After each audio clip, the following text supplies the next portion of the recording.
என்னப்பா இன்னும் யாரும் நம்ம சேனலை சப்ஸ்கிரைப் பண்ணலையோ? கீழே இருக்க சப்ஸ்கிரைப் அண்ட் பெல் பட்டனை கிளிக் பண்ணிக்கோங்க. அப்போதான் நாம போடுற வீடியோ உங்களுக்கு உடனே நோட்டிஃபை ஆகும். வணக்கம் மக்களே, இன்னைக்கு நாம ஒரு கொஞ்ச நூற்றாண்டுகளுக்கு முன்ன போயிட்டு ஒரு ஊரை பார்க்க போறோம். பண்டைய மாயா நாகரிகம், தி ஏன்ஷியன்ட் மாயன் சிவிலைசேஷன். இந்த மாயா எங்கேயோ கேள்விப்பட்ட மாதிரி இருக்கேன்னு யோசிக்கிறீங்களா?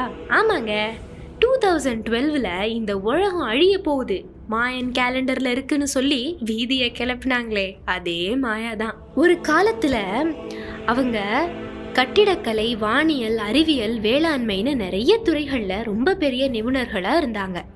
அப்படி ஜம்முன்னு இருந்த இடம் இப்போ சிட்டிசன் படத்துல வர அத்திப்பட்டி மாதிரி நம்ம வேர்ல்டு மேப்லயே காணாம போயிடுச்சு. இதுக்கு யாரு காரணம்? மாயா நாகரிகத்தோட சரிவு இன்னைக்கு நமக்கு ஒரு எச்சரிக்கை விதிக்கிறதா?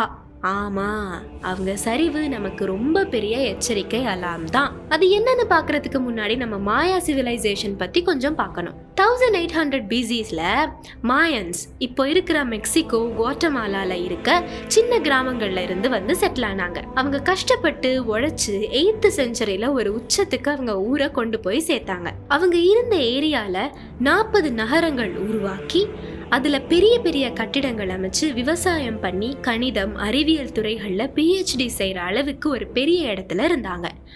ஆனா எந்த காக்கா கண்ணு பட்டுச்சோ 9th செஞ்சுரியில அந்த நகரங்கள்ல இருந்த மக்கள் கொஞ்சம் கொஞ்சமா அவங்க ஊரை கைவிட்டுட்டு வேற இடங்களுக்கு தப்பி போனதோட மாயா சிவிலைசேஷன் செதஞ்சு போச்சு. அதுவும் ஒரு நாள்ல இல்ல, ஸ்லோ பாய்சன் மாதிரி மெல்ல மெல்ல ஒரு அழிவு ஏற்பட்டுச்சு. இப்படி கலகலன்னு இருந்த இடம் ஒரு மயான அமைதி அடைறதுக்கு என்ன காரணமா இருந்துச்சு? ஒருவேளை பேய் பிசாசு வந்திருக்குமோ? அந்த இடத்தை ரிசர்ச் பண்ற ஆர்கியோலாஜிஸ்ட் பேய் பிசாசை விட பயங்கரமான ஒரு விஷயம் நடந்திருக்கலாம் அப்படின்னு சொல்றாங்க. இதுல இன்னும் பயங்கரம் என்னன்னா, இப்போ நாமளும் அதே அபாயகரமான பாதையை நோக்கித்தான் போய்கொண்டிருக்கிறோம். அது என்னன்னு பாக்குறதுக்கு முன்னாடி மாயன் மக்களுக்கு என்ன நடந்துச்சு அப்படின்னு பார்ப்போம். ஃபர்ஸ்ட், கஷ்டப்பட்டு 40 நகரங்களை உருவாக்குனாங்க. அந்த ஒவ்வொரு நகரத்தையும் ஆள்றதுக்கு அரசர், மந்திரிமார், படை வீரர்கள் இருந்தாங்க. அவங்க நகரம் டெவலப் ஆக ஆக பக்கத்து நகரத்தையும் நாங்க எடுக்கலாமே அப்படின்னு ஒரு தாட் அவங்க மனசுல வந்துச்சு. ஸோ பக்கத்து நகரத்தை கைப்பற்றி அந்த நகரத்தோட வளங்கள், அதாவது ரிசோர்ஸஸை எடுக்க போர ஆரம்பிச்சுது. இந்த பேராசை தான் அவங்களோட அழிவுக்கு முதல் காரணம். இந்த நகரங்கள் ஒரு காலத்துல ரெயின் ஃபாரஸ்ட், அதாவது மழைக்காடு பகுதியா இருந்துச்சு. இதுல தான் அவங்க பெரிய பெரிய கட்டிடங்கள், மக்கள் வாழ்றதுக்கான இடங்கள் எல்லாம் கட்டினாங்க. அதோட அவங்க மொத்த ஆர்கிடெக்சரும் லைம்ஸ்டோன், அதாவது சுண்ணாம்பை நம்பி தான் இருந்துச்சு. இந்த சுண்ணாம்பை செய்யறதுக்கும் அவங்க கட்டிடங்களுக்கு இடம் கிடைக்கிறதுக்கும் அவங்கள சுத்தி இருக்கிற மரங்களை வெட்ட ஆரம்பிச்சாங்க. அவங்க உபயோகிச்ச சுண்ணாம்பும் நிலத்துக்கு கீழே இருக்க தண்ணியில கலந்து அதையும் பயன்படுத்த முடியாம பண்ணிடுச்சு. இந்த யோசிக்காம செஞ்ச டெவலப்மெண்ட் தான் அவங்களோட அழிவோட 2வது காரணம். இவங்க டெவலப்மெண்ட் அண்ட் மரம் வெட்டுறதுனால மழை வீழ்ச்சி 70% குறைஞ்சதா ரிசர்ச்சர்ஸ் சொல்றாங்க. இது ஒரு கடுமையான வறட்சிக்கு வழிவகுத்து மக்கள் என்ன பண்றதுன்னு தெரியாம அவங்கள காப்பாத்துறதுக்காக அவங்க கஷ்டப்பட்டு வளர்த்த இடத்த விட்டு போனாங்க. டெவலப்மெண்ட் காரணமா வந்த வறட்சி அவங்களோட அழிவோட 3வது காரணம். ஸோ மாயா நாகரிகத்தின் வீழ்ச்சிக்கு முக்கிய காரணம் நம்ம இனம்தான்.